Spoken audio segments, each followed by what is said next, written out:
అందరికీ నమస్కారం. Welcome to మనం టీవీ. నేను మీ పవన్ బెస్వాడ. ఇప్పటికే తెలుగు రాష్ట్రాల్లో సంచలనం రేపుతున్నటువంటి పాస్టర్ పగడాల ప్రవీణ్ అనుమానాస్పద మృతి ఏదైతే ఉందో ఈ ఉదంతం ఇప్పటికే చర్చనీయాంశం అవుతుంది. దీనిపై ప్రభుత్వం కూడా సీరియస్ అవ్వడం జరిగింది. ఈ యొక్క కేసులో విచారణ వేగవంతం చేయాలని ఇప్పటికే హోమ్ మినిస్టర్ అనిత దగ్గర నుంచి సీఎం చంద్రబాబు కూడా ఆదేశించడం జరిగింది. అయితే ఇదిలా ఉంటే మృతి కొంచెం అనుమానాస్పదంగా ఉంది అంటూ తను ప్రయాణించిన ఆ బైక్ నుంచి కావచ్చు, అదేవిధంగా ఆ మృతదేహం పడి ఉన్న ఆ ప్రాంతం కావచ్చు, అక్కడ ఉన్నటువంటి కొన్ని థింగ్స్ కావచ్చు, ఇవన్నీ ఎవరైతే పాస్టర్ ప్రవీణ్ ఉన్నారో తన సన్నిహితులు అనుమానాలు వ్యక్తం చేస్తున్నారు. ఈ నేపథ్యంలోనే అసలు ఆ పాస్టర్ ప్రవీణ్ మృతికి సంబంధించి తన సన్నిహితులు ఎలాంటి అనుమానాలు వ్యక్తం చేస్తున్నారు? వారొక సన్నిహితులు జుహానీ గారు ప్రస్తుతం మనకి ఫోన్ కాంటాక్ట్‌లో అందుబాటులోకి వచ్చే ప్రయత్నం చేద్దాం. వారు ఎలాంటి అనుమానాలు వ్యక్తం చేస్తున్నారో వాళ్ళ మాటలను తెలుసుకునే ప్రయత్నం చేద్దాం.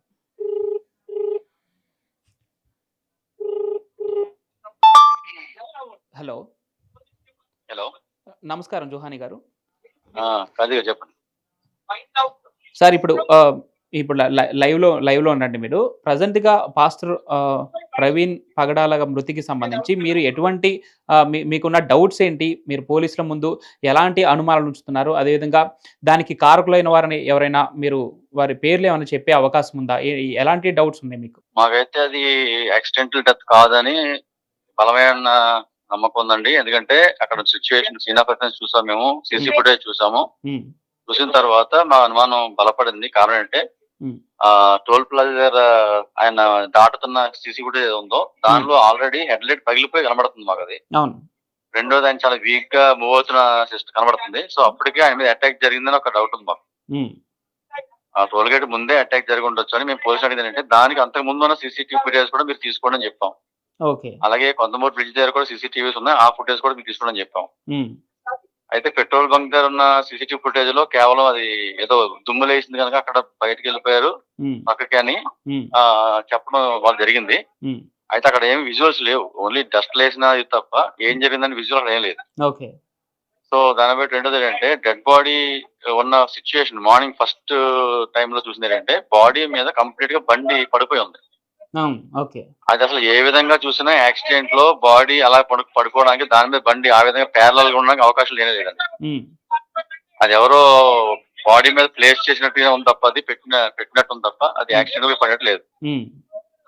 రెండోది బాడీ మీద ఎటువంటి ఇంజరీస్ లేవు, బండికి ఎటువంటి స్క్రాచెస్ లేవు.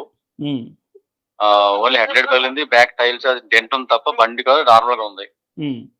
ఆయన కూడా ఒంటి మీద ఎటువంటి గాయాలు లేవు. అంటే ఈడ్చిన గాయాలు కానీ రోడ్డు మీద స్కిడ్ అయిన గాయాలు ఏం కనబడట్లేదు.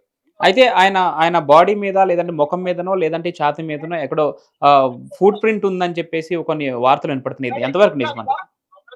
ఫుట్ ప్రింట్ అయితే మరి మేము చూడలేదు సార్. అయితే మరి పోస్ట్ మార్టం తర్వాత తెలుస్తుందేమో. పోస్ట్ మార్టం జరుగుతుంది, ఇప్పుడు కంప్లీట్ స్టేజ్ లో ఉంది, ఫినిష్ అవుతుంది. బట్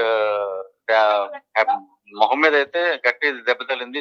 మొత్తం గట్టి లోపలికి ఏదో బలమైన ఆబ్జెక్ట్ తో కొట్టినట్టుగా అనిపిస్తుంది మాకు అది. మనం ఇక్కడ సీసీటీవీలో చూసినా కూడా ఆయన హెల్మెట్ ధరించున్నారు. హెల్మెట్ కి ఎటువంటి గాయాలు కాలేదు, కానీ ముఖం పైన ఇప్పుడు మీరు గాయాలు ఉన్నాయని చెప్తున్నారు. అవునండి, ముఖం మీద గాయాలు ఉన్నాయి. హెల్మెట్ కి ఏం అవ్వలేదు. హెల్మెట్ సేఫ్ గా ఉంది. హెల్మెట్ లోపల బ్లడ్ చాలా పెరిగిపోయి ఉంది. అంటే 11:42 కి అయినట్టుగా ఉంది అక్కడ అండి. సీసీటీవీ ఫుటేజ్ ప్రకారం 11:40 అయినట్టు ఉంది. మార్నింగ్ 8 o'clock పోలీసులు చూసారు కనుక ఆల్మోస్ట్ 12 hours అయిపోయింది. అసలు క్లియర్ గా ఆయన బైక్ పైన ఎక్కడి నుంచి ఎక్కడికి వెళ్ళడానికి బయలుదేరారండి? మాకు తెలిసిన సమాచారం ప్రకారం అయితే హైదరాబాద్ నుంచి రాజమండ్రి వస్తున్నారండి ఆయన. బట్ ఏంటంటే మాకు కొంచెం ఆశ్చర్యం కలిగిన విషయం అయితే ఇక్కడ ఉన్న లోకల్ పీపుల్ కూడా ఎవరు కమ్యూనికేట్ చేయలేదు ఆయన. ఏది టూ వీలర్ మీద వస్తున్నాడు. కారణం ఏంటంటే లోకల్ ఈ మధ్యకాలంలో రాజమండ్రి ఏదో ఒక ప్రాపర్టీ కొన్నాడని. అయితే రాజమండ్రి లోకల్ గా కొంచెం ఆయన పనులు ఉంటాయి కనుక లోకల్ గా తిరగడానికి అవకాశం ఉండడం కోసం బండి ఇక్కడ పెట్టడానికి వస్తున్నాడని తెలిసింది. కానీ ఆయన అంత చిన్న పర్సనాలిటీ కాదు, ఒక గొప్ప వ్యాఖ్యాత, క్రైస్తవ బోధకుడు.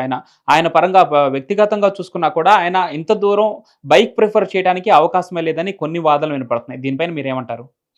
అవునండి, మాకు కూడా అనిపిస్తుంది. ఏంటంటే ఆయన కారు మీద వచ్చే వ్యక్తి అవసరం డ్రైవర్ కి ఇచ్చిన బండి తీసుకుని వస్తారు కదా, ఆయనే పర్సనల్ గా బండి తీసుకుని అవసరం ఏంటుందని ఆ డౌట్ మాకు కూడా ఉంది. అయితే ఇది వేరే కోణాలు ఏమైనా ఉన్నాయా దీంట్లో, ఆయన ఎందుకు బండి మీద ఆలోచిందనే కోణాలు కూడా కొంచెం డైరెక్ట్ చేస్తే బాగుంటుంది పోలీసులు అడిగాం సార్. వాళ్ళు కూడా ఇన్వెస్టిగేట్ చేస్తా ఉన్నారు అన్ని కోణాల్లో కూడా.